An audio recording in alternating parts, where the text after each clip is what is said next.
After a jam-packed thriller that we saw last week at Circuit of the Americas, we're heading over to Europe and to one fantastic circuit, the resting place of the late, great Ayrton Senna. This circuit shows everybody just how good racing can be. We're at the Circuit of Imola in just a couple of moments' time here on iRacing Live and RaceBot TV.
Qualifying currently underway here at Autodromo Enzo Edino Ferrari, otherwise known as Imola. 8 minutes, 2 laps to get the qualifying lap times in with a 19-car grid, all searching to get themselves the quickest time possible here in overcast conditions. Track temperature just 23 degrees, 25 up in the air with a heavy wind speed of 13 kilometers an hour from the north, making life very, very challenging. We are streaming live here on iRacing Live, brought to you by RaceBot TV, and we are also on Facebook Live, so make sure you can check us out in every single direction that you can. I am #DoYouMindJakeSperry. Joining the commentary booth, as per usual, is Mr. Connery Maddock. Connery, currently it's Ricardo Orozco, winner last time out, with the pole position at the moment. I'm keeping my eye, though, on the number 2 machine of Andrew Carl. He's heading himself to Ravazza.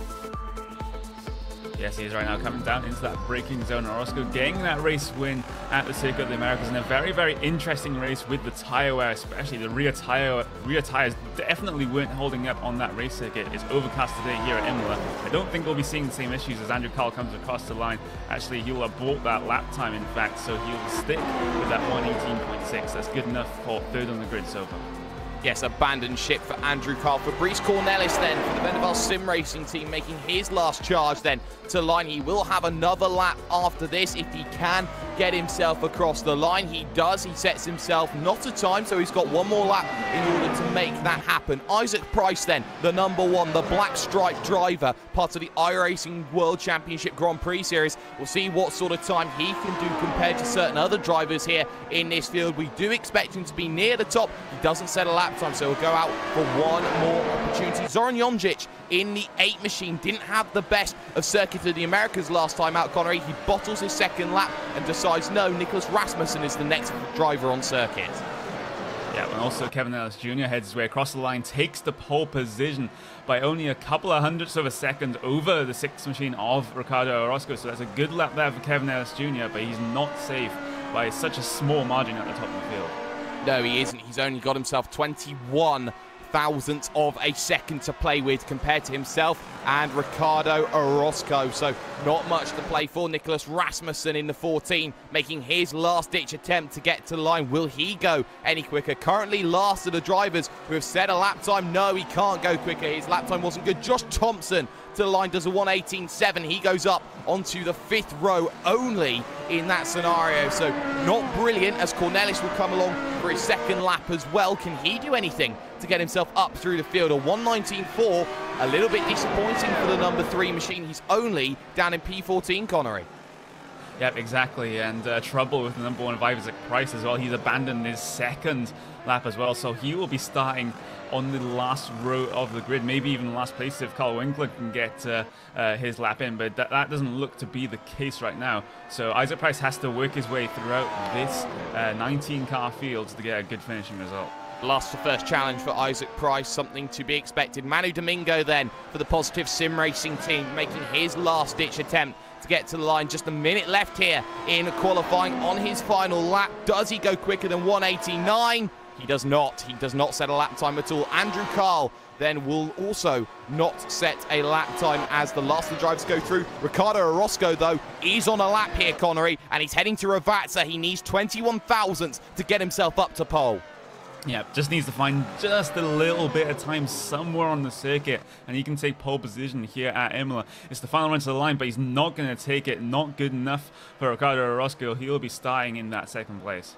Second place is only what it will be at the moment. There's only one driver as well who is out on a lap, and that is the pole sitter of Kevin Ellis Jr. right now. So that pretty much shows you how the field is going to stack themselves up. Let's head over then to the starting grid. This is how everyone will line up.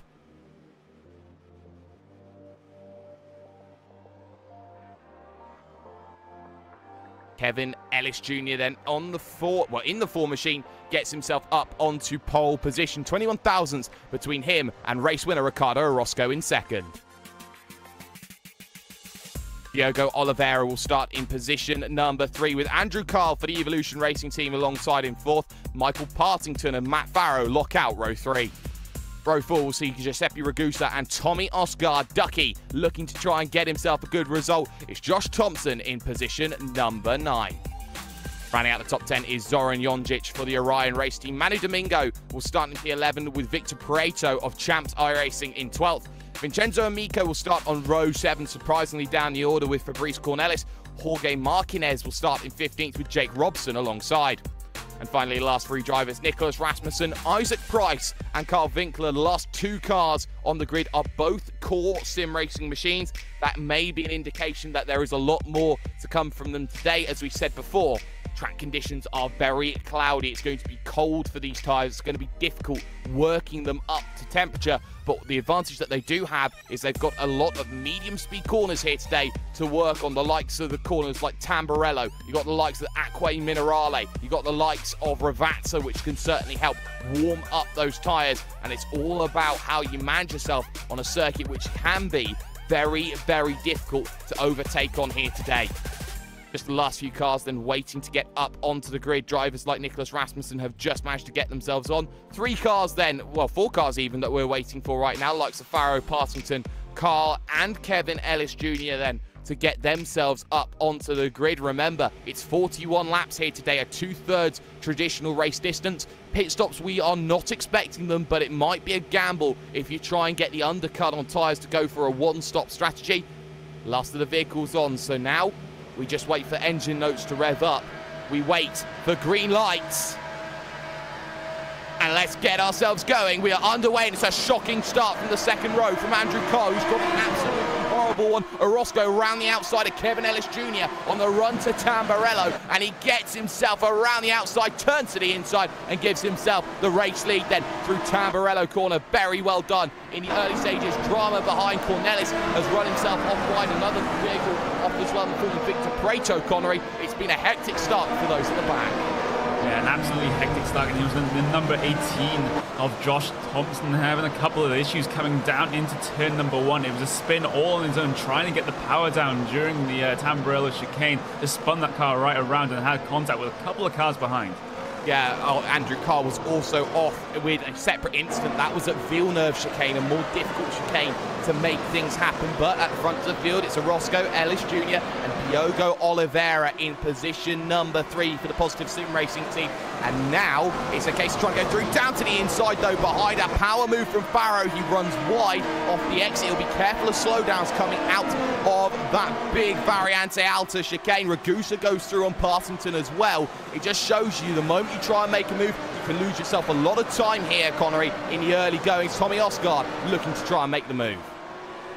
Yeah, exactly. And, well, there's a very, very brave move there coming down into the Variante Alta by Matt Farrow. But will Ragusa be able to reply to that one coming down the inside into Tamburello? Maybe. No, it's not going to be close enough, as Partington and Ostergaard also are very, very close on track together. And your top three also aren't splitting up too much.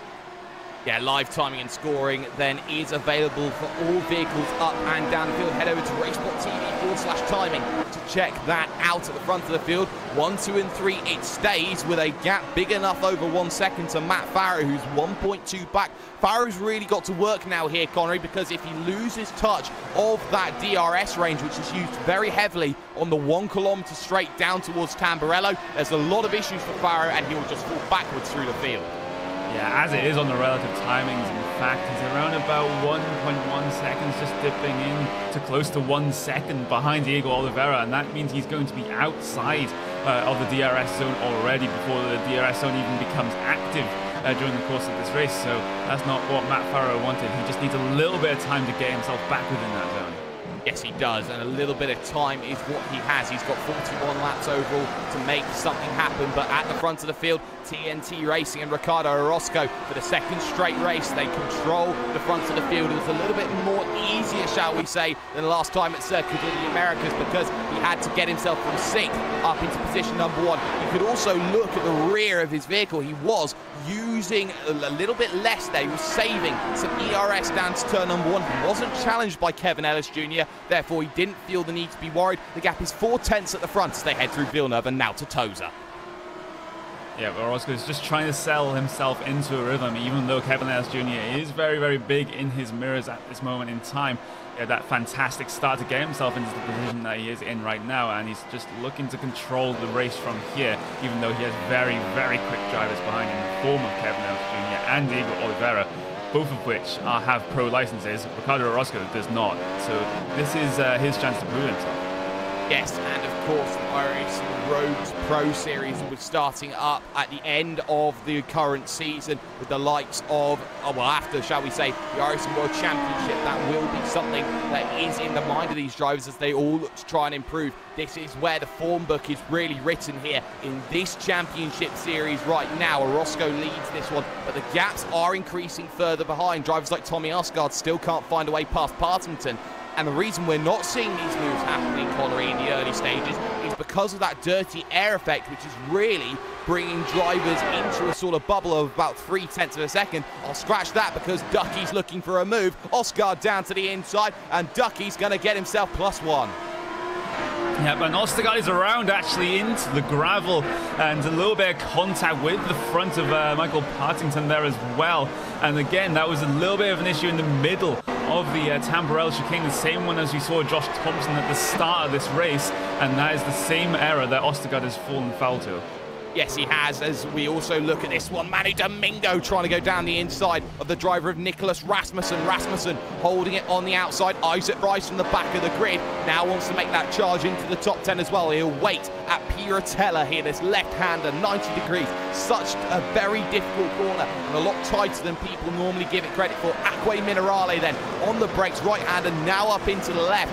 And maybe if you get a good run up the hill, you have a chance into the Variante Alta. This big right-left chicane has been edited over recent times here to adhere to safety standards here, Connery. But look at this, it's now a 5-car train back here for a 9th, 8th position.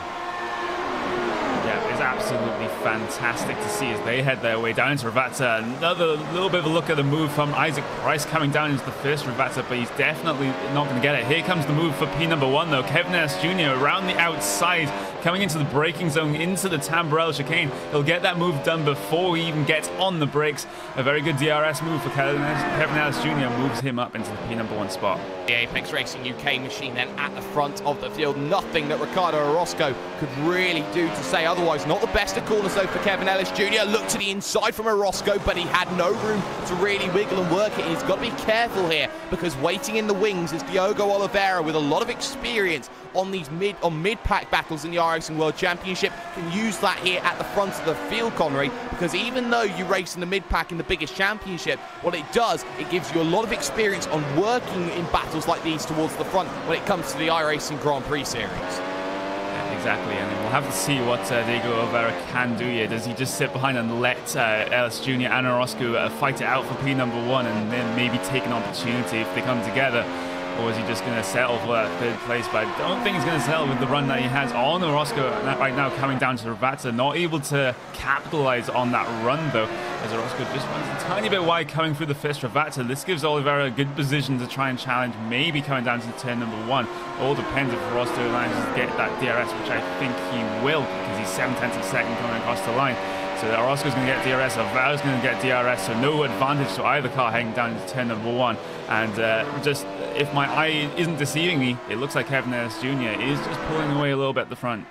Yes, he is starting to try and break away, stretch his legs here at the front, try and break 1 second. From there, his life becomes a lot easier because he knows that those vehicles are trying to have those battles. We're looking, though, at Isaac Price in the number 1 machine trying to make that move on Nicholas Rasmussen. And we know just how good, Connery, Rasmussen is on the defence because he held off Davy de Corps for almost an entire race at the circuit of Brands Hatch. He does have that ability to hold off some very quick drivers. Isaac Price cannot afford to be bogged down and frustrated in this situation.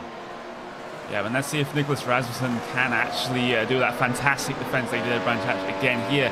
It's a similar track in terms of passing opportunities, in that there aren't many of them except for the run coming down into pin 1 and maybe sticking it down the inside coming into the Tosa corner. So let's see what Nicholas Rasmussen can do here. He's already proven himself in terms of defense, but can he do it to one of the best in Isaac Price?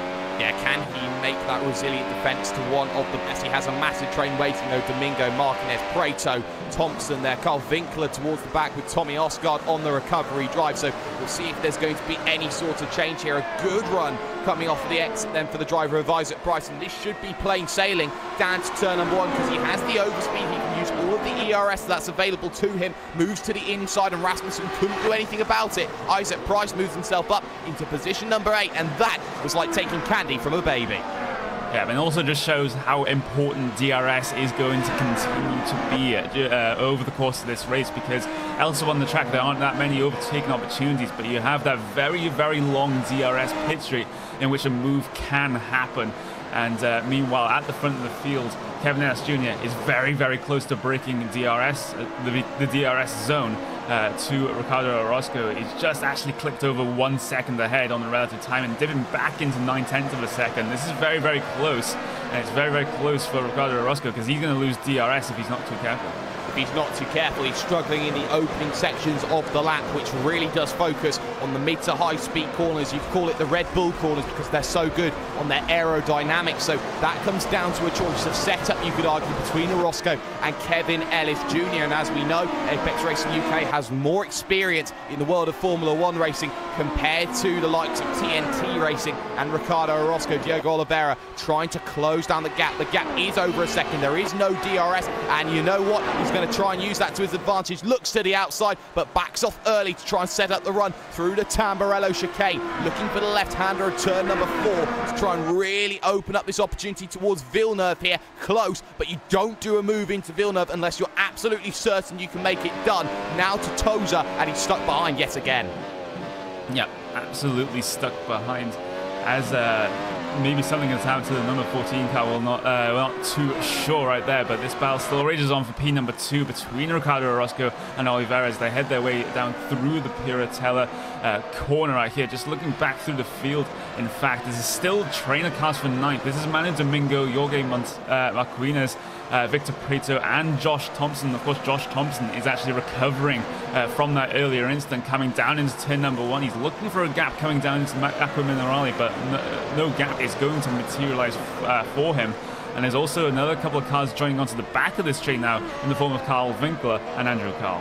Yes, and a lot of drivers trying to make recovery drives. What happened to Nicholas Rasmussen? Well, he had contact at Ravata with Manu Domingo, and that caused a lot of issues then between the pair of them. So for Manu Domingo, he's looking to try and get himself through after that incident with 14. Jake Robson has also run into some issues in the 13. He's dropped himself back down the field as well. But let's take a look actually at Andrew Carl's machine, because there's a lot of damage on that front wing here, Connery, and here probably more than most other circuits that becomes a massive, massive issue.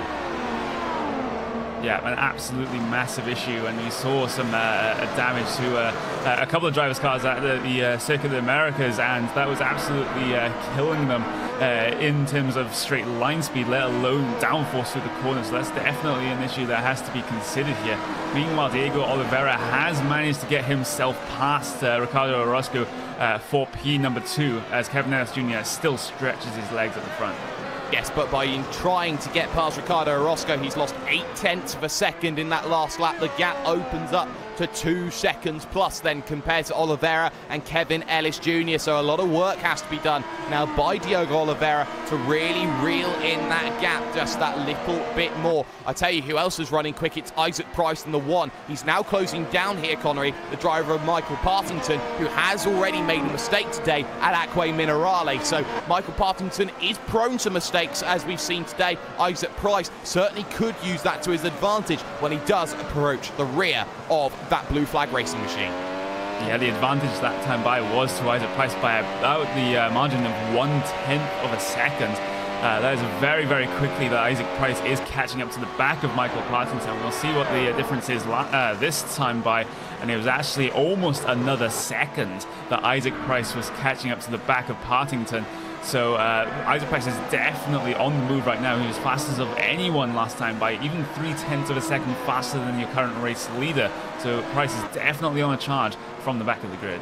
He certainly is, and he's only 12.2 seconds off of your race leader right now in Kevin Ellis Jr. The only problem he has, he doesn't have all the time in the world to make it happen. Jorge Marquez, though, in the 11 machine, currently in position number 10, +5 for the day so far, now has behind him Victor Prieto of the Champs iRacing team, and also behind that Josh Thompson on the recovery. All three of them here really need some good points. Josh Thompson right up to the rear of the driver of Prieto, but Prieto knows that he wasn't going to be able to make a move up into Acque Minerale. And again, a little wiggle though from Victor Prieto. He will struggle heading towards this, the Variante Alta. Very heavy on that second curve though. That will compromise the run and give Thompson an opportunity which he doesn't take coming towards Ravanti. Yeah, Prieto was very, very deep on the brakes there, coming up into Variante Alta, absolutely ramping his car over those curves, but he doesn't seem to have suffered because of it, as he gets another big twitch coming out of the second Ravanti, which will be the final corner here at Imola. And now he's going to get a run maybe on Jorge Marquez, because he has the DRS. He makes the move coming down into turn number 1, and actually Marquez was just moves out of the way, and he felt that move was just going to be inevitable. Nothing he could have done about that.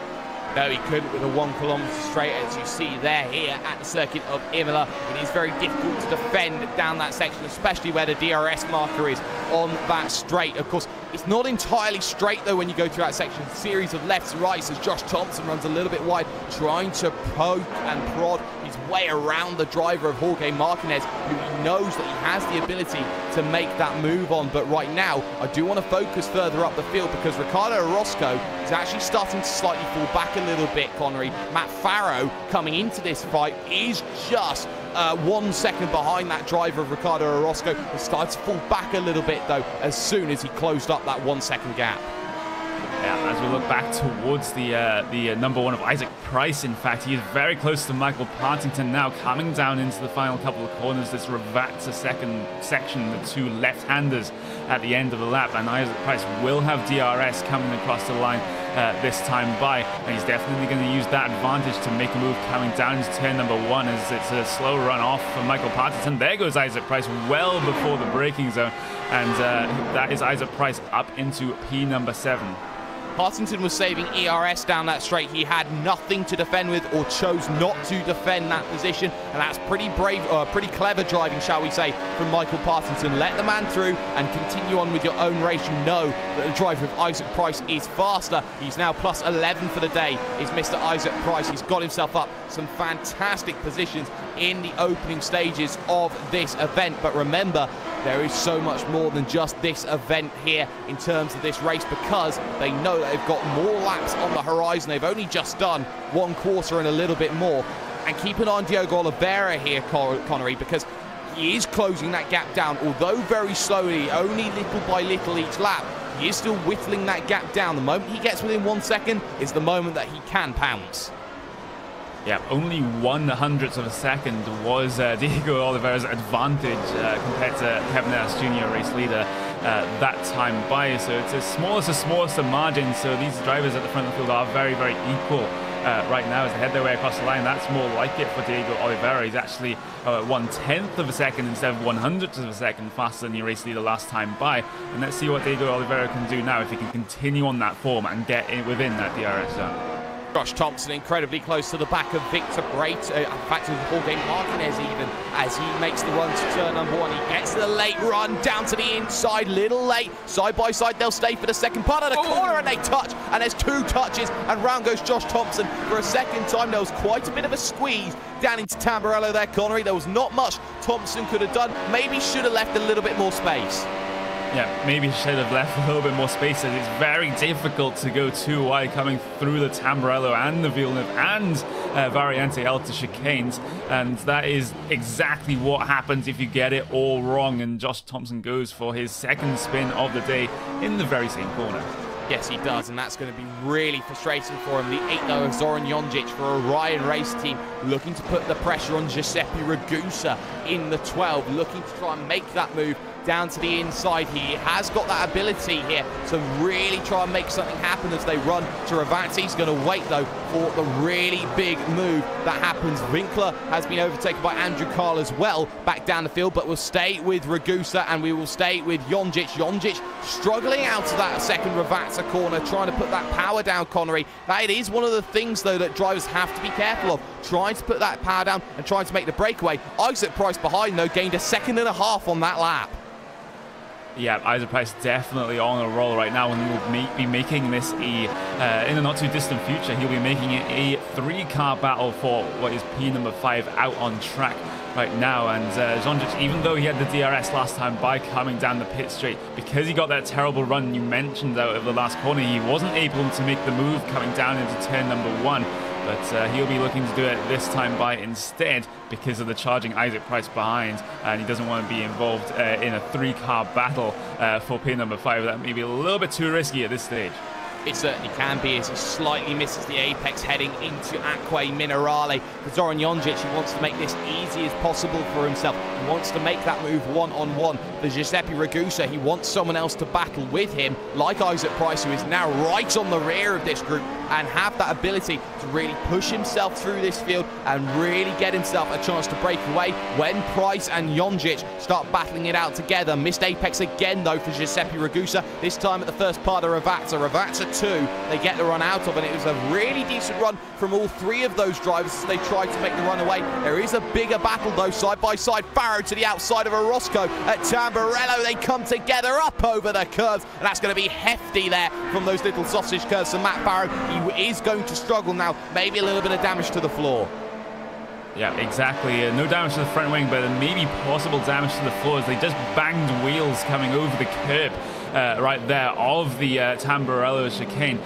Very similar to the contact that Josh Thompson had with another driver, except in this case, no driver went spinning off into the gravel. As we have a look back towards the battle for P number 5, 6, and 7, it's still as it was last time we saw it, but look at them, they're absolutely nose to tail coming through Pilotel.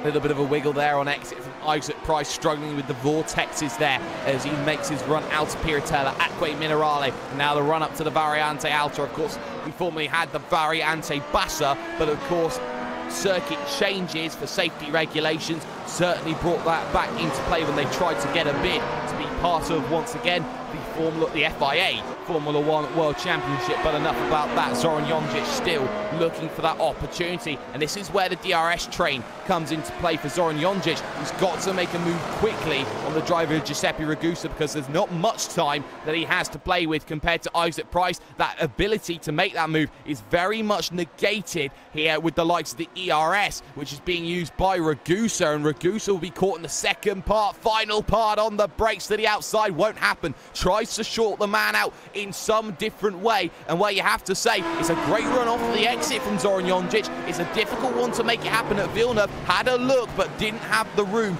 to make something happen at that corner. You don't really make a move at Villeneuve here. Spinner in front though, that's Matt Farrow, and he is really struggling here off that instant a lap ago. Side by side now with Isaac Price. Yeah, must be some damage to the floor or the suspension of that number 9 machine as he heads side by side with Isaac Price coming up into Piratella. So now this is going to be a 5-car fight for P number 4 right now out on track. Zon Jonjic very deep on the brakes, coming down into Aqua Minerale. A little bit of a concertina effect going behind. Jonjic will have to push wide coming off of Aqua Minerale. That'll be a slowdown penalty as well, so he loses this position to Isaac Price heading side by side coming into the Variante Alta, and maybe we'll lose the position to Michael Partington behind, who's getting himself involved in this battle now. But that was a very, very crazy couple of corners for your midfield. Choo-choo, all aboard the Ragusa train, and nobody seems to find a way to get themselves back into play through this battle that is going on at this moment in time. Ragusa, Faro, Price, Jonjic, Partington, and Domingo trying to get onto the rear of that as well. This is the biggest battle out on circuit right now. The other big battle is Vincenzo Amico versus Carl Winkler. Winkler has got that gap down to got himself away by about 0.4 of a second, but that won't do too much in terms of the chase of everything. What a run out of the corner for Matt Farrow as he looks at Villeneuve. You're not going to make a move at Villeneuve, and that's something that we all seem to have understood right now. Little bit wide on exit. They can afford to push that little bit further. Little bit of a missed apex there, but takes it for the late apex run out of the corner there, does Ragusa. Matt Farrow had a look, but it wasn't one that was going to be very beneficial to him gaining time. Yeah, exactly, as he falls right underneath the gearbox. He has a move coming down into the Aqua Minerale, maybe around the outside. That'll be a very, very brave move indeed, but actually backs out of it. And you have to wonder how long that Matt Farrow can stand being behind Ragusa. How much time is he losing by being behind Ragusa as they head their way into the Variante Alta? Absolutely nose to tail with Isaac Price and Zon Jonjic and Michael Partington behind in this 5-car train for P number 4. And something has to give at some point, because I don't think they can stand long being like this. No, and it just reminds you of Fernando Alonso versus Michael Schumacher in 2005. That battle between the pair of them for the last 10 laps, where it was just a case of Schumacher couldn't make the move on Fernando Alonso as he defended towards his first world title. But this is very similar. Giuseppe Ragusa has that advantage, saves his ERS when he knows he's clear, and gets himself then through Tamburello without any issues at all. Jonjic starting to fall off of this train a little bit, Connery, and that's going to be worrying for him if he starts to lose the DRS.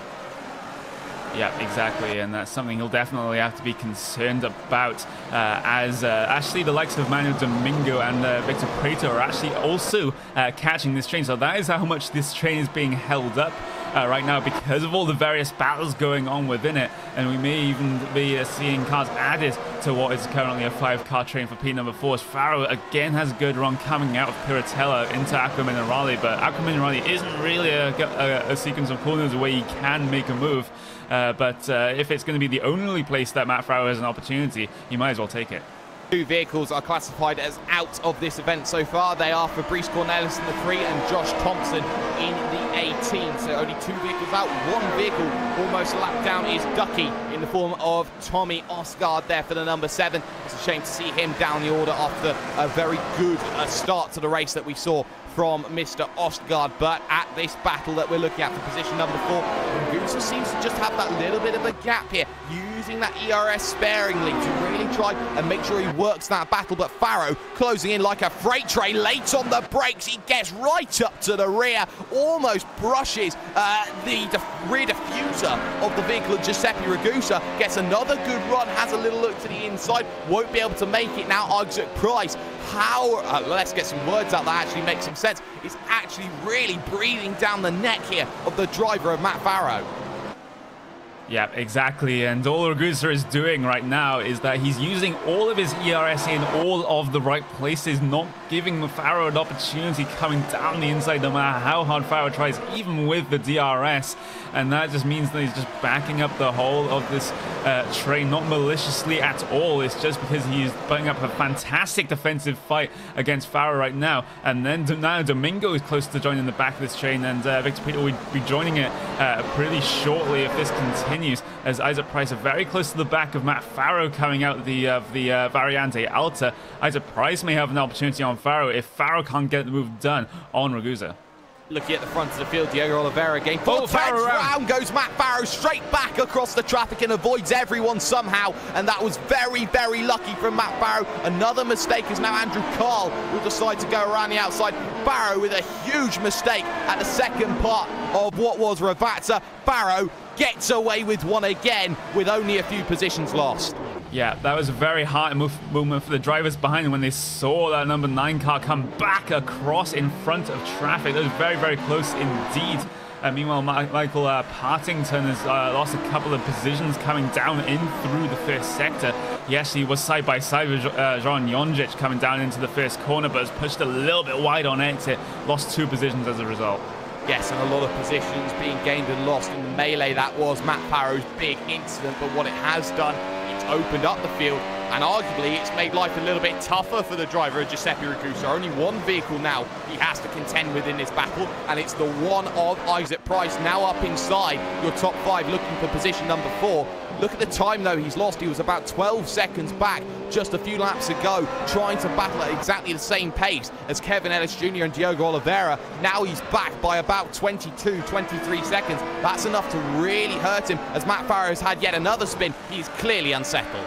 Yeah, he's around again at the corner of his Aqua Minerale. Just ran into the back a little bit as well of the car of Andrew Carl. Carl was involved in his battle between himself and Michael Partington. As we look back towards the number 1 machine of Isaac Price. Here's the run coming down into turn number 1. DRS wide open. Can he get the move done on Ragusa that Tim Farrow didn't manage to do? Not right now coming down into turn number 1. But can Isaac Price do this move instead of Farrow? Price was looking at the Schumacher move, feint to the left and dummy to the right. It didn't work for him. He ran out of the road, and look who held his line. Giuseppe Ragusa wiggle out of Villeneuve on the run to Tosa, then left-hander at half distance. Lap 21 here out of a potential 41 laps that we are racing here today. So Isaac Price, for the time being, it looks like there's not really many more positions he can make in this event. We could see 3 different race winners in the opening 3 races, though. That's something that is worth keeping an eye out on and keeping in mind. Ragusa again, he just seems poised right now, Connor. He just seems very, very content just to sit in front, wait and defend when he needs to. Price closes up once again through that Variante Alta, and once again he loses out on exit because of the way Ragusa's driving. Yeah, Ragusa is absolutely taking all of the right defensive lines through the corner and using his ERS in all of the right places, and then is just able to keep faster cars behind him, even though he may not be faster in terms of lap times. In terms of race pace, though, and in terms of putting his car in all the right places, he's doing exactly what he needs to do. Another big run coming from Isaac Price, coming down into turn number 1, and Ragusa just parking his car in the middle of the circuit in the braking zone, not moving in the braking zone. He's just placing his car right there, forcing Isaac Price to make either risky decision going down the inside or the outside turn number 1, and again coming down into the entry to the Villeneuve chicane. Ragusa again in the middle of the track, placing his car in the correct place to try and defend, as Isaac Price just tries around the outside of the left-hand hairpin. There's Tosa, and he gets a big wiggle coming out of there, and he's going to lose a lot of time. Maybe the position to Zoran Jonjic goes towards driver's left-hand side of the track, makes it side-by-side, maybe coming down into Piratella, but no, he's just going to have to back out of that move. Heart-in-mouth moment for Isaac Price, and I had to contain myself a little bit there. Zoran Jonjic tried to go for the very aggressive move around the outside turns to the inside at Piratella, but he had to back out of it because there wasn't an opportunity to make that happen. At the front of the field, though, Kevin Ellis Jr. seems to be being reeled in ever so slightly. Gap at the front now down to just a second and a half, and it's not lightning quick laps from Ellis Jr., only a 120.3. But Oliveira is running similar lap times. He's just able to do them a lot more consistently, hitting those 120.0s a lot better. And in fact, that was his quickest lap of the race so far from the Positive Sim Racing driver, Connery. Yeah, not just his quickest lap, but the quickest, no, not the quickest lap last time by. Actually, that's about half a tenth of a second off the fastest lap, but that running that about 23 laps into this event is definitely something to be proud of. As Oliveira looks to chase down your race leader, he's looking to get within that 1 second gap, but he's around about 1.9 seconds behind right now. Meanwhile, other battles through your field, this train is developing again for P number 4. Yeah, not surprised here. It's the driver, Giuseppe Ragusa, who seems to be an iron wall, an imperial iron wall, as nobody seems to find a way to get around Ragusa. Price has tried, Jonjic has tried. It may be time for someone else to try, like Preto or Domingo, but they've got to get to the front of the train to earn their shot and earn their opportunity. Price still looking for an opportunity, and still you will have to wait just that little bit longer. You're not going to really be able to make a move into Variante Alta. maybe into Rabatza, but that's a difficult one. Oliveira has struggled on that last lap, though, trying to get past Tommy Osgaard. He's lost himself 7/10 of a second on that last lap. Ellis Jr., the 2.2-second gap is restored once again, but back to Ragusa. Price needs a good run. That's decent, but I'm not sure it's enough. Not sure enough it's enough if Ragusa is using all of his ERS coming down this pit straight. Isaac Price is going to be close coming down into turn number 1. Will he be close enough to make it side by side? The answer to that question is definitely a resounding no, as he tries to carry as much momentum coming through the Tamburello chicane as is possible. But there's no gap appearing in Ragusa's armor. It's very deep on the brakes from Isaac Price coming down into Villeneuve. Again, there's going to be no gap for him to stick their nose in. No, there isn't, and something that is even more interesting right now. Look at this train. 1, 2, 3, 4, 5, 6. There's about 7 vehicles here, all searching for that train and searching for a way through in this mid-pack battle. Price again has this look and he's tucked in right underneath within 1/10 of a second at Acque Minerale. But again, he will struggle as he hits the brakes, trying to scare the man out of the way, trying to break deep, Connery, using that as a tactic to try and force the driver Ragusa off his line while still driving very, very respectably. Yeah, exactly, and that's Price just trying to find every fair way around Ragusa as is possible. Meanwhile, Andrew Carl has had a little bit of a spin. Contact, not actually contact with any other car. He was actually at the back of this train, had a spin coming out of the Variante Alta. As we have a look back towards that battle, Ragusa just pulled out a gap in the final couple of corners over Isaac Price. So Isaac Price definitely not going to have an opportunity coming down into turn number 1. A battle behind, though, between Domingo and Victor Prieto, side by side coming down into turn 1. Victor Prieto has to go around the outside, and he makes contact with the car on the inside, has to spin into the little gravel trap there at the Tamburello chicane.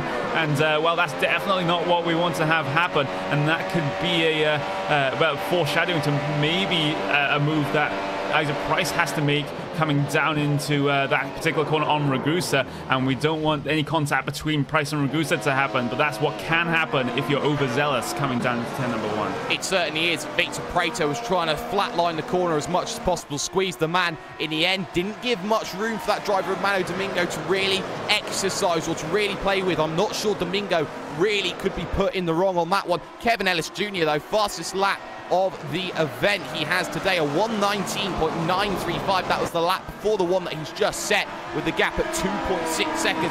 He is trying to stretch his legs in this battle for the race lead, which has itself about 16 laps to go in this event. For Ragusa, though, it's still that defense that he has to keep on playing, keep on plugging, and keep on fighting away. Domingo has been involved in 2 or 3 incidents at the back of this train here in position number 7 today, Connery. That all that is going to do is increase his instant points, which is up at 17 as the limit. If you get yourself over 17 or hit 17, that's it, game over, DQ. Yeah, exactly, and he has to be very, very, very careful about that, because if he goes slow and tries to not collect as many instant points, he can still get a decent result, but if he does go over that limit, he'll be disqualified, and he'll be put at the back of the field at the end of this race, which will lose him a ton of iRacing. As we look back towards this battle for P number 4, Ragusa is still there like a stone wall in the middle of the track as far as Isaac Price is concerned. And if Ragusa can continue this performance all the way to the end of the race, he'll definitely be my driver of the day, but he has to get there first. He does have to get there first. It's not as simple, as safe and secure as these two go on. Another battle I'm looking at right now is between these two drivers, Vincenzo Amico and Matt Farrow, because Farrow, trying to make his recovery through the field, has now run into the former iRacing World Championship Grand Prix Series driver, and for the moment he can't get there because there are a lot of battles on there as Prieto takes another little spin coming out to the Variante Alta, too aggressive on the power on exit. Yep, and that is definitely easily done with how much torque that these McLaren MP430s have. He got a little bit too much over the curve. Maybe the car just wasn't settled when he put the power down and just spun that car towards the driver's left-hand side of the track, and I think he's actually towed that car back to the pits. I think he's going to retire it. He has retired it, and now Isaac Price was there having an opportunity to turn number 1 of Tamburello. Isn't going to be able to make the move at Villeneuve, so he's now looking to try and find that proverbial chink in the armor. Bit of a wiggle, though, coming out of Villeneuve for Ragusa. Allows Isaac Price to maybe set the run up after Toza, the run to Piratella, but that's such a difficult corner to make a move happen. It takes a brave soul to make a move at Piratella, and unfortunately for Isaac Price, he felt that he deserved his soul another day. Huge wiggle, though, through the corner there of Piratella for Price, and it just shows you how much he is pushing that vehicle behind Ragusa. When you get bogged down, you get frustrated, and that's when the mistakes happen. Yeah, and you have to remember that Jonjic, Domingo, and Partington are also all in this train. So if anything happens at the head of this train, all three of those drivers will be in a position to try and capitalize on any instant that may happen between Ragusa and Isaac Price. But right now, the racecraft has been exemplary between Ragusa and Isaac Price. So instant seems to be unlikely with how fair the two drivers are racing each other at the moment. Another good run coming out the corner from Ragusa just negates the effect of the DRS that Isaac Price will be having coming down into turn number 1, as he's not going to be close enough again to make the move. Someone who is close enough to make a move, though, is Michael Partington on Manu Domingo at the back of this train, and that was very close to being too wide coming through down through turn number 1. But Partington got a big wiggle on the middle of the corner there, just puts him back behind Manu Domingo. Yes, and he is struggling, and he is trying to make something happen here in this battle, because Michael Partington knows he's got to make that move sooner rather than later, make his way one at a time up through the train. And Isaac Price has lost the position, though, to Zoran Jonjic, and that one has happened through the corner of Villeneuve. Right-hander into left-hander, and it just seemed to me Isaac Price a big wiggle, a very great save, a professional save as well at that one there, Connery, because any less experienced driver than Isaac Price finds the wall or finds a spin. Yeah, very well done to Isaac Price for keeping that car on the tarmac. And, well, he's had a couple of big wiggles over the course of this race already, and that was a little bit of a bigger one than the others, and has just lost him a position to Zoran Jonjic. And now can Jonjic do anything to Ragusa ahead of him?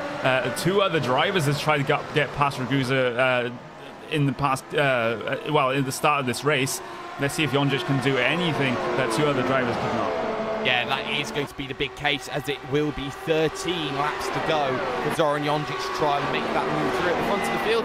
Diogo Oliveira is 2.8 seconds back now of Kevin Ellis Jr. Kevin Ellis Jr. has checked out, and it seems the Apex Racing UK driver is away, but Zoran Jonjic close once again underneath at Villeneuve, but no one makes the move at Villeneuve here because it's such a difficult corner. Another big wiggle off the exit for Jonjic, who looks to the inside, trying to scare the man out of the way, but again, Ragusa will not be deterred from the line that he wants to take in this mid-car battle. Something else that we've seen here today, Connery, Matt Farrow's got through on Vincenzo Amico.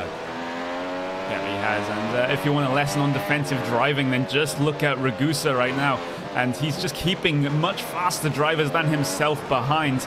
And Zoran Jonjic is having a world of hurt, as Manu Domingo has actually got himself involved. Well, lost a couple of positions coming down into the exit, in fact, of the Aqua Minerale there, in fact. Getting a little bit too close to the back of Isaac Price, just spinning that car towards the driver's right-hand side of the track. Lucky not to collect the likes of Michael Partington right there. That's definitely not a good thing for Manu Domingo. Zoran Jonjic is close coming off of the second Rivazza here, coming down the main straight, will have DRS wide open, and he may be looking to make the move coming down into turn number 1. Maybe he's closing up.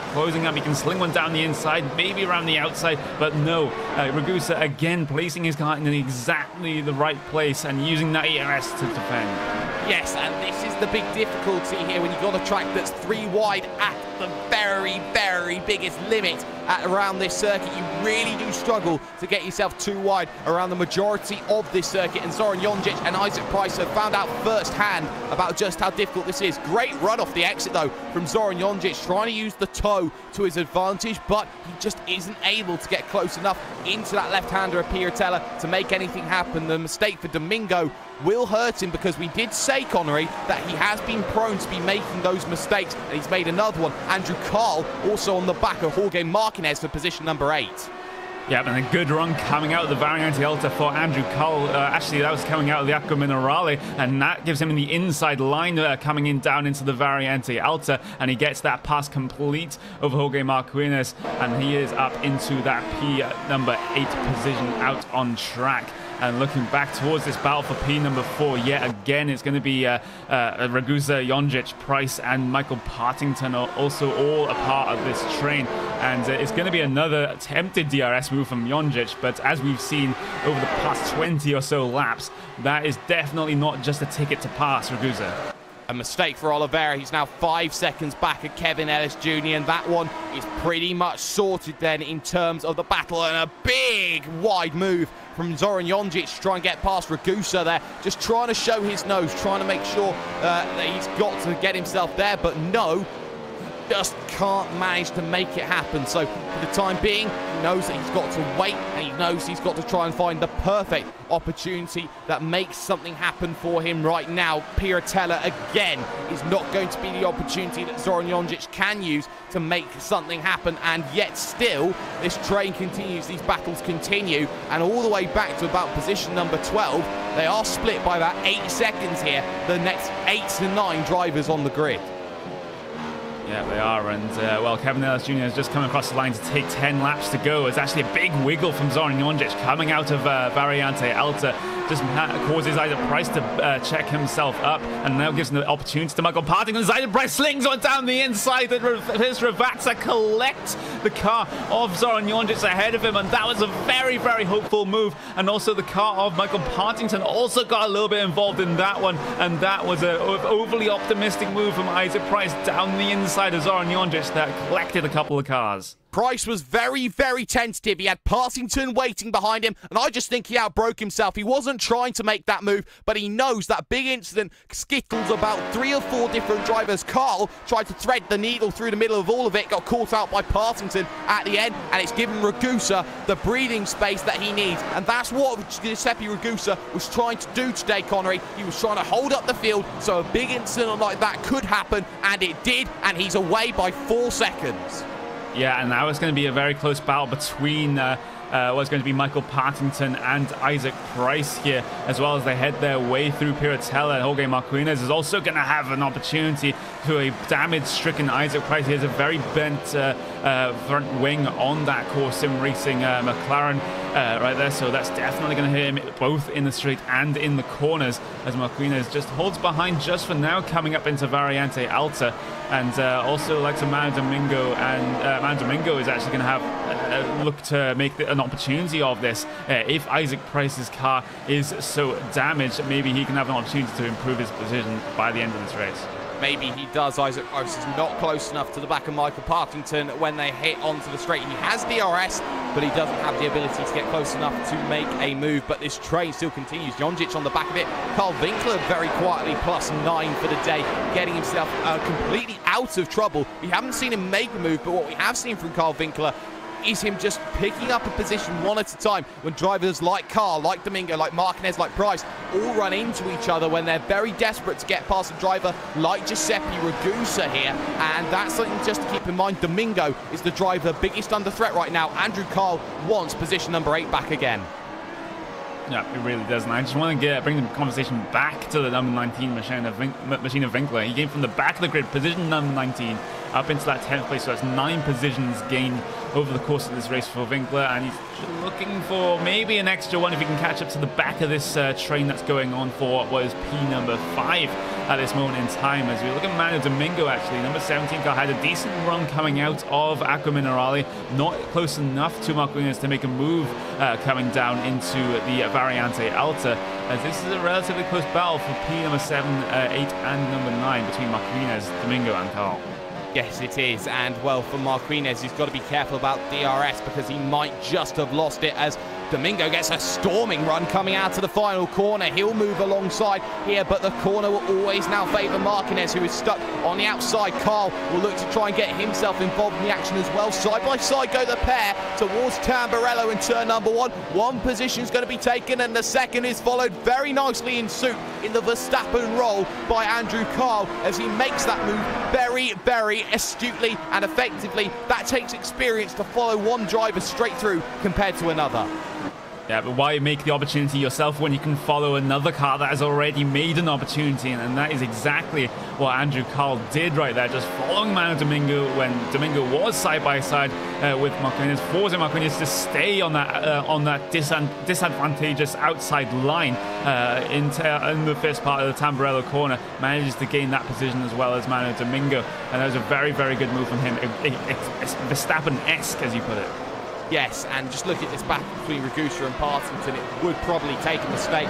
Half a second was taken off by Partington compared to Ragusa, brings the gap down to about 3.3, but half a second a lap will not be good enough with just 7 laps to go when the next cross line in. Might get him there, but he'll have to do that every single lap he tries to make something happen. Andrew Carl now looking for the move on Manu Domingo, but I don't think he's close enough, especially with the damage on the front wing that he's had to adapt to.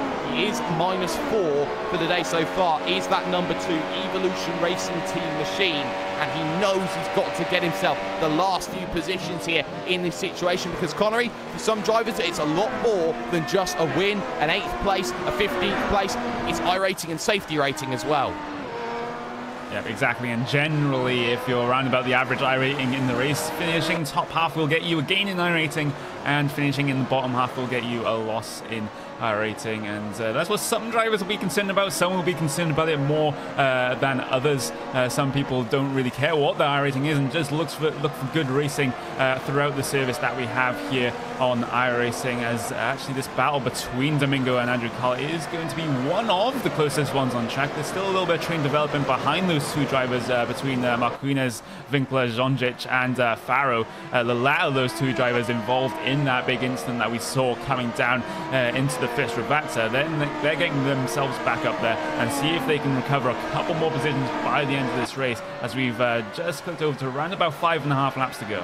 Yes, 5.5 laps to go for certain drivers when they next cross the line. And well, now for Carl Winkler, you see the pressure he's underneath. Zoran Jonjic, not the best of runs though coming out of the corner. He's going to be stuck though in the DRS-ERS train here, because the vehicle in front of Jorge Marquez giving that boost to Carl Winkler. Winkler will close in on him down this straight and will realise that there isn't going to be too much that he can argue against it. No one can really make a move in this situation. Still though, Domingo holds off Andrew Carl, and Domingo was fighting for the championship last season. This season he has really been struggling to get himself up into those power money point positions, and you have to feel here, Manu Domingo, the field has certainly increased in its power over the season from one to the next. Yeah, exactly. Just as an example of that, in this race alone, we have what is going to be 6 drivers with a Pro and World Championship license in this series. That means they're either competing in the iRacing World Championship Grand Prix Series in these very same cars, or of course they're also driving in the Blancpain GT Series, which is an endurance event in the GT3 machine. So an absolutely, well, very experienced field right here, but and it's going to be 2 Pro WC licensed drivers at the front in the form of Kevin Ellis Jr. and Diego Oliveira. But likes of Ricardo Orozco, Ragusa and Michael Partington, all just with A licenses, all in very high positions as well. All in very, very high positions. Zoran Jonjic was so close to the back of Carl Winkler. Winkler defending so heavy, he might have just lost DRS even. And you know what? I think he's just lost about enough, because here comes Zoran Jonjic, and again he backs out of it because he knows he's not close enough now with 5 laps to go in this event and under. So for Carl Winkler, he knows he's got not much time just to hold this off. Barrow knows he wants a lot better a position than position number 12 overall. Andrew Carl wants better than position number, position number 8 out on circuit, because he knows Isaac Price is also struggling just ahead, and the pair of them both are quicker than Price. So Price might fall back into the clutches, might have that big battle to go. Kevin Ellis Jr. though, he has been dominant at the front of the field, undeterred, only had to make 1 overtake here today away, and he is there clear, 6.2 seconds with just 4 laps to go for him. Yeah, but already up to 6.3 seconds, almost 6.4 seconds. Ellis Jr. stretching his legs, coming towards the end of this race, looking to be the very, very likely race winner. As we have just looked over to 3.5 laps to go, so 3.5 laps for Kevin Ellis Jr. to get that Apex Racing machine towards the end of this race. It was looking back to the battle for P number 7. In fact, it was kind of a terrible run coming out of the final corner for Manu Domingo. It was also a bad run coming out of the corner for Andrew Carl as well. So that is just going to be the status quo right now, as Domingo has a huge run actually coming down on Isaac Price. That's how much Isaac Price is down on a straight line. Even though Domingo had a terrible run coming out of the final corner, he was still able to almost make an opportunity on that number 1 machine coming down into turn number 1.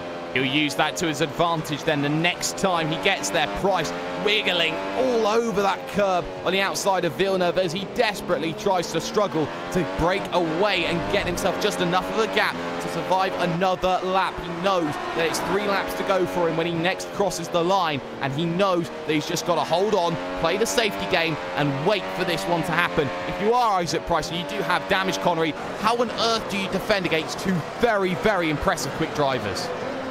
Just take a page out of Giuseppe Ragusa's book and just place your car in all of the annoying places for the car that's trying to pass you, and especially in these Formula 1 cars, just use that ERS coming down in the very high-speed dependent zones to try and negate the effect of that damage, putting more drag onto your car. That's pretty much all you can do if you're Isaac Price at this stage with a damaged car. And let's see what Domingo can do. Domingo will have DRS and the overspeed advantage on Isaac Price. You just see how slow Isaac Price is going at the end of the straight. Domingo has to go around the outside of the Tamburello chicane, makes it side by side. Also, Andrew Carl's going to have an opportunity as well. Cutback move for Isaac Price coming on the exit though, but I think he's going to lose the position here, even though he's very, very close to defending it. Will he sling one down the inside of Villeneuve? No, but that'll be the position gained for Manu Domingo.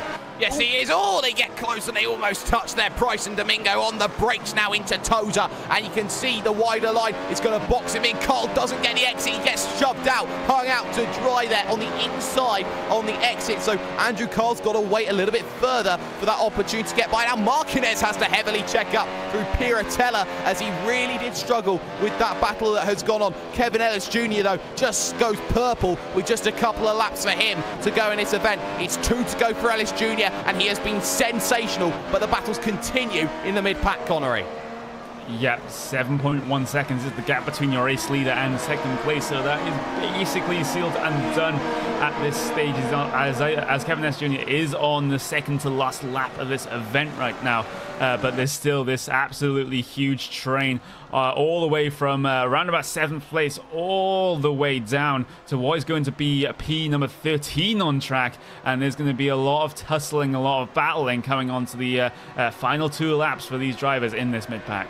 Yes, they certainly are. And well, Isaac Price, and round the outside goes Andrew Carl. Carl makes that one look very, very comfortable. So sitting duck there as Marquez goes straight off there at Tamburello. Too aggressive through the second part of the corner. Bump to the back of the train. Now Isaac Price side by side with Matt Farrow. Is it? No, that's Carl Winkler even. 2 core sim racing cars. It's very easy to get them mixed up. Farrow again looking to that nose on the outside. But again, he knows that he's not able to do it. Jonjic behind, Amico behind. 4-car battle happening. Last lap though for Kevin Ellis Jr., who has been so dominant, but we'll just keep our eyes peeled here at this battle between Winkler and Farrow going on at the moment. Isaac Price, you feel, may just be safe at the moment with his own teammate just behind him, but Farrow for blue flag needs to make this move. Jonjic has been stuck for a very long time, and there might be a very good run. Barre ante Alta right now as they pair head together, but still Farrow needs to find the perfect move on the driver of Carl Winkler. He won't have DRS. That will be very useful for him. Into the left-hander, runs deep, locks up, has to wait a little bit longer for that move to materialize. He knows coming down this straight that he needs to make this one a very good opportunity. But for the time being, it just seems waiting. No, not going to happen for him. Maybe a look down to turn number one. Maybe is a no for him. But for Kevin Ellis Jr., as he rounds out the second Ravazza corner, it's been dominance personified from the very beginning. And the Apex Racing UK driver will be the third different winner in 3. Kevin Ellis Jr. wins at Imola ahead of Diogo Oliveira in a very comfortable display. Ricardo Orozco will finish in position number 3, and Connery, P4 backwards, is still undecided. Yep, exactly. Ragusa definitely has the advantage over Michael Partington in the battle for P number 4. But this battle for what is going to be P number 9 out on circuit between Carl Winkler and Matt Farrow, that is also very close, coming towards the end of this race, and is running out of corners here for Matt Farrow to try and get past. Deep on the brakes, coming down into Variante Alta, not able to make the move coming down into there, and he only has the final 2 corners to try and make a move. The first Ravazza and the second Ravazza. As he goes deep on the brakes, and he's going to punt the Core Sim Racing car off. And there's also another incident involving the Core Sim Racing cars. That's going to be Isaac Price, because Mario Domingo had spun in front of the field with contact from Andrew Carl. What a mess of a final 2 corners. It's pandemonium here at the final corner, and it did threaten, and Isaac Price will now crab his vehicle very badly home. Zoran Jonjic will do exactly the same, as he's struggling, and that could be a very horrible end for those 2 drivers. We will need to piece that together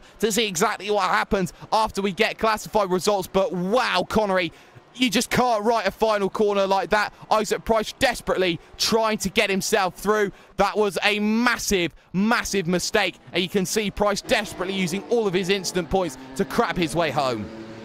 Yeah, exactly. That was 2 incidents that happened at the exactly the same time in the 2 Ravazzas, the two final corners here at Imola, and what a mess right there, as Kevin S. Jr. will do those donuts on the pit straight right there with a well-deserved win. But that was an absolutely crazy race, and Giuseppe Ragusa, basically my driver of the day, he manages to get that P number 4.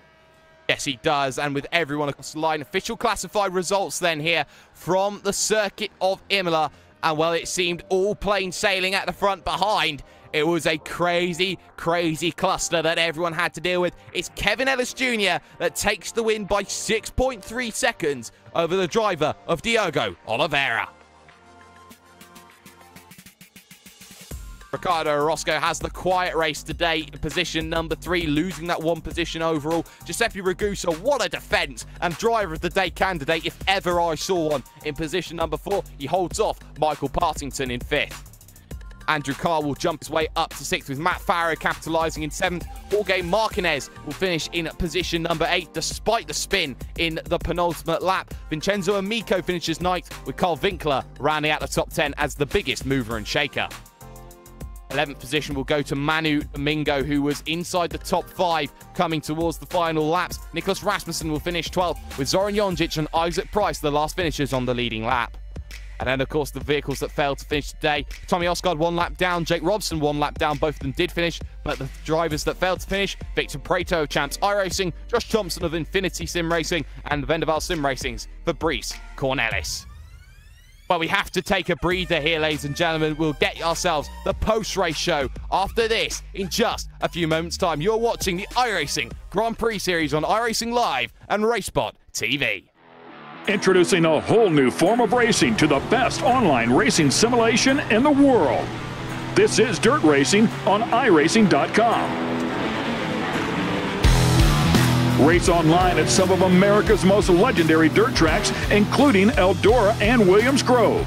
iRacing is the premier online racing game featuring NASCAR, IndyCar, sports cars, and now World of Outlaws, the leading sanctioning body for dirt racing. iRacing is easy to use and features a centralized ranking system to make sure you have the best experience at any skill level.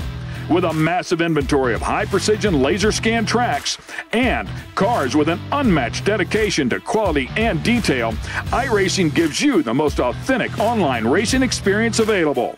Thanks to iRacing's dynamic track system, developed specifically for dirt racing, tracks change over the course of a race, just like your favorite dirt track on a Friday or Saturday night.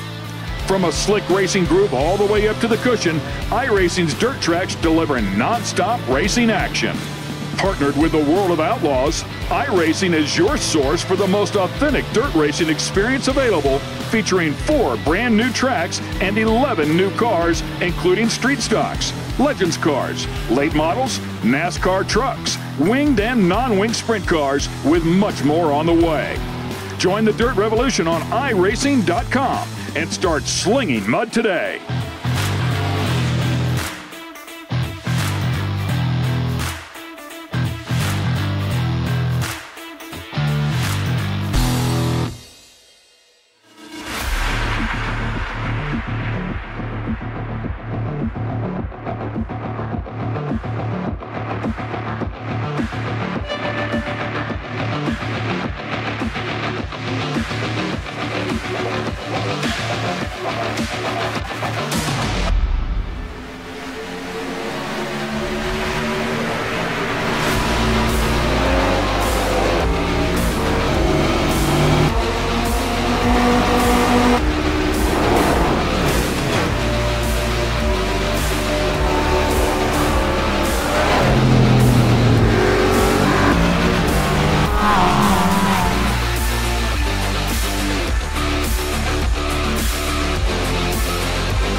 A truly spectacular end to what was a very spectacular race for the middle of the pack, and a big incident on the final lap. In fact, 2 incidents actually on the final lap. The first between Domingo and Carl, the second between Winkler and Faro. So what we have for you here on the post-race show here at RaceSpot TV, a good analytical breakdown here of what exactly happened on that final lap. We'll start with Domingo versus Carl here, because on the brakes into Ravazza, it was a little bit of running wide here from Manu Domingo. He managed to catch the vehicle, but Carl, not expecting it, runs into the rear of Manu Domingo. Domingo then gets turned, making his life very difficult, and from there, quite a bit happens on from that. The issue for Manu Domingo in that situation, in my opinion there, Connery, was the fact that he didn't decide to hold his brakes. He decided to just let the car roll backwards through the grid. That's what caught Isaac Price. That's what caught Zoran Jonjic. That's what caught Vincenzo Amico as well.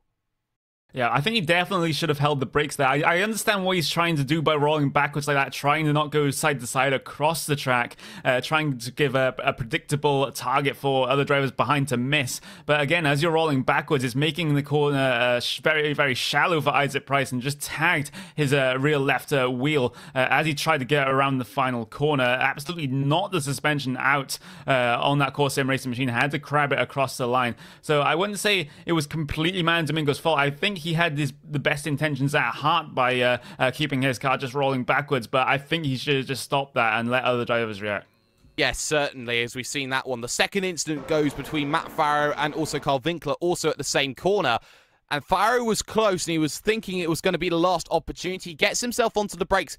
And I have to say, Matt Farrow does miss his braking point. There's nothing really different between him and the driver and Winkler in that respect, but he just clips the rear of the driver of Carl Winkler, and Winkler is taking a massive trip to the Ravazza gravel trap. He is lucky, though, that Winkler still collects position number 10 after all that happened at the final corner. Yeah, exactly. I think Matt Farrow actually just expected the car ahead of him to be further to the right-hand side of the track than he actually was, because you can see that would have been a very late lunge coming down into the first Ravazza, and wasn't expecting Carl Winkler to still be in the middle of the track by the braking zone. So I think that's what has happened there. You saw he did try to avoid it by going towards the left-hand side, but just clipped half a wheel to half a wheel contact between the front right wheel of Faro and the rear left wheel of Carl Winkler. Just spun Carl Winkler a very excited trip through the gravel trap. Actually spun it back around, but as you said, he still managed to gain P10 with what happened in that final corner between Isaac Price et al. Yes, he certainly did. And of course, here we do have a driver waiting for interview. It is our race winner. It is Kevin Ellis Jr. of the Apex Racing UK team. Kevin, you started on pole. You got yourself the race victory, but didn't have everything your own way today. Lost yourself position #1 in the early stages. Yeah, I didn't get off the line too well. Got a bit of wheel spinning first and tried to short shift into second, and that really didn't help either. So yeah, I was trying to hang on there into the first chicane and was probably a wee bit over aggressive with Ricardo there, so that kind of cost me. And yeah, just try to get into a rhythm, and I knew that my car was good on the long run, so I just tried to settle into my groove and follow Ricardo and hope that his tires dropped off. And yeah, eventually got a run. I think it was lap 4 or 5 or something, and made a move around the outside into turn 1, and yeah, just kind of focused on making the tires last. So yeah, really good race, probably almost perfect. If I'd held the lead off the start, probably would have been as good as it could have gotten. But yeah, I'm really happy with that. Pretty chuffed. Yeah, you've got to be very happy. Of course, you win out today by 6.3 seconds. For you yourself, as the reigning champion here in the Grand Prix Series, there is a weight of expectation held on your shoulders with the fact that you are the target that everyone wants to be sort of fighting with. With such the quiet nature with the racing that you had here today, and you didn't really have too many worries after you got past Diogo, you know, how difficult was Diogo in the mid-pass of that race, putting in lap times and staying within that 1.5 to 2 second window? He definitely had me thinking, that's for sure. I knew that because of the cold conditions, with the way, I don't know if it's my driving style or the way I make my sets, but typically it gets really snappy at the end, and I knew that if I was just to try and push throughout the mid part, I'd have no tyres at the end and I would be playing a dangerous game there. So I tried to just kind of manage the gap with Diogo. I had a couple tenths in it every lap throughout the middle half, I'd say, but I just wasn't confident enough to push in these conditions. I hadn't done any testing in these conditions at all. It really was a bit of a guessing game. So I just tried to maintain the gap to Diogo around about 1.5 to 2 seconds. I was pretty comfortable with that gap. And then after the halfway point, he began dropping off, and I put the hammer down, and my tyres were great until the end. So I think I played the tyre strategy almost perfect today. But yeah, Diogo definitely kept me honest. He had some good pace today. So yeah, hopefully I'll get to race him in WCS next week. Hopefully so. Of course, Imola in the World Championship Grand Prix Series coming to you on Saturday with Mr. Will Vincent and Mr. Johnny Simone. Make sure you check that one out. But it's Road Atlanta in 1 week's time for the Grand Prix Series. Of course, you have yourself your obligation, shall we say, for the Saturday. But for the Sunday, you know, sometimes with a day's practice, we'll see what the vehicle can do. Road Atlanta, do you feel that it actually suits the F1 vehicle, and knowing that it's got a very short track nature about it? In all honesty, I've never turned a lap there in the F1 car, but it's not a track that I'm looking at to race. I'm fully focused on WCS right now. I'm only really racing iGPS this season just for something else to do, a bit of iRacing, farming and stuff like that. But I just don't see Road Atlanta really working for me at all. I'm just going to fully focus on Imola for next week, but I know it could produce some good racing. I'm really not sure, but I guess time will tell. We'll find out next week. Time will certainly tell. But Kevin Ellis Jr., you are a race victory. You are a race victor. Who do you want to thank for your race victory? First off, David Strid and Wallace Green. Those are my two spotters for today. They let me know all the gaps and how much to push, and they did all the number crunching behind the wall. They do it every week for WCS and iGPS. It's honestly such a big help if you can get a spotter. Get one, because it makes your life so much easier. You don't need to look at your relative or anything, so that's definitely a must. A big thanks to all the guys on Apex UK as well.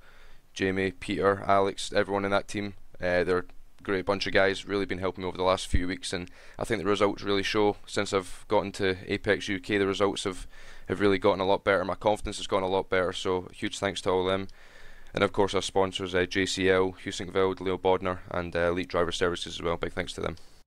Big thanks to them indeed, and a very good result for Kevin Ellis Jr., who takes the victory here today at the circuit of Imola. But unfortunately, that's going to be all that we have time for here this afternoon. A big thank you to all the drivers and to all the teams who have been here battling it out hand over fist to try and get as many positions as possible. And to all of you who have been watching at home, don't forget in just 1 week's time that we have ourselves the iRacing Grand Prix World Championship Series here from Imola. Can it be a sensational 7 for Martin Kroenke? That's something that you will need to find out with Will Vincent and Johnny Simone. Big thank you has to go to Blue Flag Racing for helping to support this broadcast of the Grand Prix Series. And of course, big thank you to the likes of Istvan Balog's Track Cameras for Gourmet, and also the likes of ATVO and Anwen Designs, the official graphics partner of RaceSpot TV. But for the time being, that's been Mr. Will Vincent on the Facebook stream. That has been Paul Smith behind the booth. That has also been Mr. Connery Maddox to my left-hand side.